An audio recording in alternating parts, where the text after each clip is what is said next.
There are hundreds of basic and alternate recipes in Satisfactory 1.0. Some of them are absolutely amazing, whilst others not so much. So I've made it my mission in Satisfactory to compare every single recipe in the game to inform you guys on what the best and worst recipes are. So welcome to the best recipes in Satisfactory 1.0 series. Today we're talking about the AI expansion server. This is a rather complex part that's produced in the quantum encoder in phase 5 of the game. However, there's only one recipe to actually produce this item, and here it is right here. We need magnetic field generators, neuroquantum processors, superposition oscillators, and excited photonic matter. But if there's only one recipe, how can we find the best variant of it? Well, just like what I mentioned with my magnetic field generator video, there are dozens, if not hundreds, of alternate recipes and thousands of different combinations. But I truly believe that this is the easiest recipe to make it, and as we can instantly see,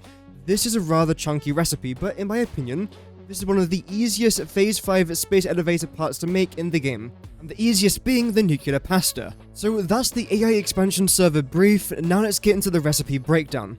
Today we are going to be making 10 of them per minute, which is going to require 250 excited photonic matter, 10 superposition oscillators, 10 neuroquantum processors, and lastly 10 magnetic field generators. And this is actually where I want to start off today's video.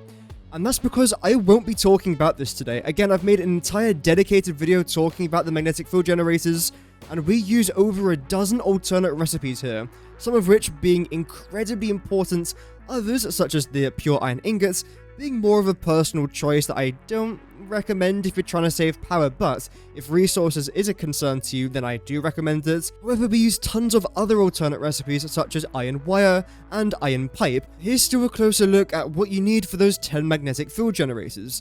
You are going to need 25 versatile frameworks and 10 electromagnetic control rods. Moving on, I suppose we'll talk about the excited photonic matter since it's very simple to talk about and we can get it out of the way with nice and quickly.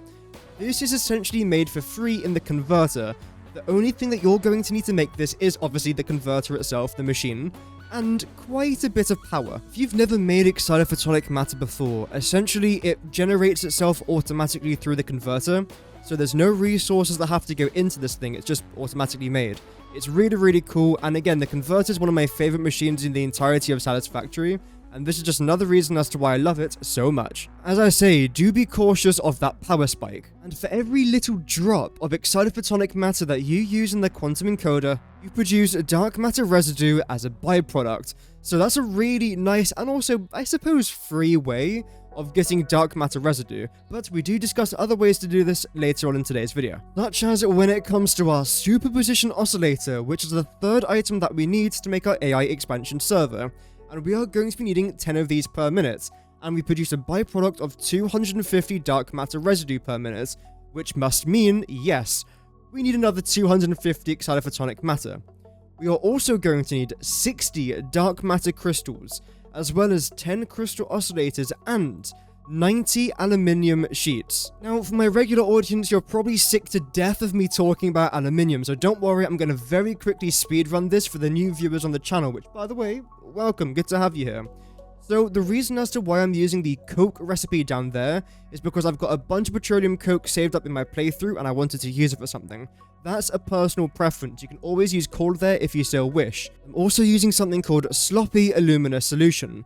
This is essentially the variant of alumina solution, where you don't have to use any silica, and that's essentially it. It's a pretty basic recipe. You do make some water as a byproduct. Moving on, we've now got our 10 crystal oscillators, where this is the recipe I'm using for this thing, and I love this. If you don't include the water, the only two resources you need is iron and raw quartz. This is super simple to do, and again, I really enjoy it for that reason. I'm using something called iron wire, which is very nice to make my cable. That's because I can then make all my wire and cable in my iron factory, which makes my logistics really simple. Pure quartz crystal is a personal preference, same with making iron wire into cable. However, I do recommend this reinforced iron plate recipe. I think it's extremely simple to do, and it's actually really good with saving power and resources as well. So overall, this crystal oscillator recipe is pretty good in my opinion. Now, a bit earlier on I was talking about another way that you can produce dark matter residue without using excited photonic matter. and that is required using the dark matter crystal recipe, where again, we're going to need 60 of these per minute, 30 time crystals, and 150 dark matter residue. Now, if you are already producing dark matter residue, that is fantastic. All you have to do is just loop this back into here, and then there you go. You don't need to use any reanimated SAM, or of course regular SAM to make your reanimated SAM, which is the ideal way of doing things, but I'm approaching this from the angle of you have never used dark matter residue before, you haven't got any of it, and you need to somehow make it, then this is the basic way of doing it. It's nice and simple. You need 300 SAM, which then goes into 75 reanimated SAM, which then goes back into 150 dark matter residue, which then again goes into your dark matter crystal. Now, when it comes to the time crystals, I 1000% recommend using this recipe. The other recipe that you could do is a turbo fuel diamond recipe, which requires essentially just a bunch of turbo fuel. You then combine that with coal, and then that makes your diamonds. But the reason as to why I recommend this is because you end up saving thousands of coal per minute, which is fantastic. And you only need 262 raw quartz. I think that's a pretty good trade-off. But that is how you make your 60 dark matter crystal. Now, this next part of the recipe is absolutely gigantic and a bit of a pain in the backside to make. And that's your 10 neuroquantum processors. And yet again, we can see, oh, would you look at that? 250 dark matter residue being produced as a byproduct, which must mean that, yes, we are needing another 250 excited photonic matter, as well as 150 fixite trigons, 50 time crystals, and lastly, 10 supercomputers. And this is where we'll start off, especially since our supercomputers take up the bulk of this recipe. To make our 10 supercomputers, we are going to need 10 electromagnetic control rods, as well as 250 wire, 100 batteries, and lastly, 30 computers. And this is my go-to computer recipe, where we are using quite a lot of alternate recipes here. Firstly, the actual computer recipe itself is an alternate recipe, where we are using crystal oscillators, combining that with some circuit boards. And when we see our circuit boards over here, this is another alternate recipe. And then to make our copper sheets, this is something again called steamed copper sheets, which is an alternate recipe. Then to make our copper ingots, we're using pure copper ingots, which is another alternate recipe. When it comes to reinforced iron plates, we're using an alternate recipe to make it, another alternate recipe down there, and another alternate recipe around there as well. Of course, iron wire, another alternate recipe, and then pure iron ingots, another alternate recipe. And then lastly, to make our quartz crystal, we're using pure quartz crystal, which, like I talked about a bit earlier on, is another alternate recipe. As you can probably guess, I like alternate recipes, and that's because I'm saving hundreds if not thousands of resources. Especially throughout my entire playthrough, I'm probably saving tens of thousands of resources per minute using all these different alternate recipes, especially the pure ingots. I've already mentioned crystal oscillators, so I'm not going to talk about that. And when it comes to the circuit board recipe, I just feel like this is the best one because it uses 0 crude oil per minute. Of course, if you want to use crude oil, go ahead, but I try to eliminate it whenever and however I can. So this recipe is fantastic at doing that, since it's the only circuit board recipe that doesn't involve crude oil. When it comes to our batteries, I do want to take a minute to talk about this, and don't worry, no, I'm not talking about aluminium, let's just skip over that. We are also going to need 300 wire. I've already talked about this recipe quite a lot, but this is the main thing I want to try and talk about here. As we can see, I've clearly shown that 300 crude oil goes into 200 plastic. I don't necessarily recommend this recipe. What I do recommend is essentially turning your crude oil into fuel and water using the diluted fuel recipe, and then combining a little bit of rubber with your fuel to then form plastic, then combine plastic again with more fuel to form rubber, then combine that rubber with more fuel to form plastic. And then that process can just keep on going and going and going. I've just essentially narrowed it down, made this part a little bit simpler. You don't have to consume 300 crude oil. It just depends on the way that you want to do your plastic recipe. And then lastly, 150 sulfur. I mean, that's not too bad. Considering you're making 100 batteries, that's pretty good. There is another battery recipe as well. I don't like this personally, but you can always do it if you so wish. This is the one that I've gone with, the classic battery, which despite being called the classic battery, is actually an alternate recipe. I know, what a surprise, I'm using another alternate recipe. I'm going to skip over this 250 wire for our supercomputer because, again, I've talked about this recipe almost too much today. And then lastly, we have our electromagnetic control rod recipe, where we are using a really good stator recipe up here, as we can see, where we are involving iron pipe and iron wire, where the only resource we are consuming down here is iron.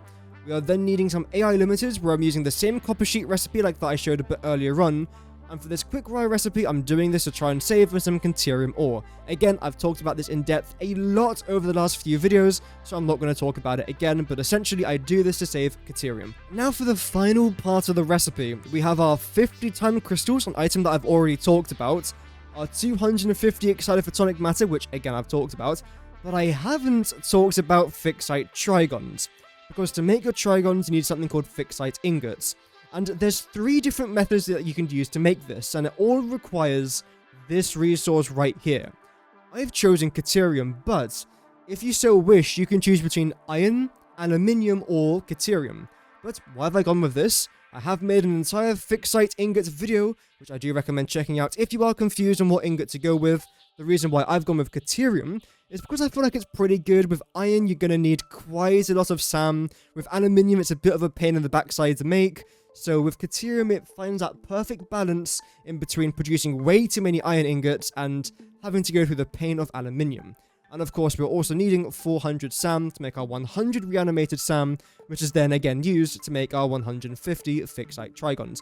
I really like this fixite recipe, but again, it's entirely up to what you want to do, which is why I recommend checking out that fixite ingot video. So that's my AI expansion server recipe, but we are not done here just yet, because now it's time to break down our resources required, power consumption, and machines needed as well. Starting with our raw resources, where we are going to need 2,668.8 water per minute.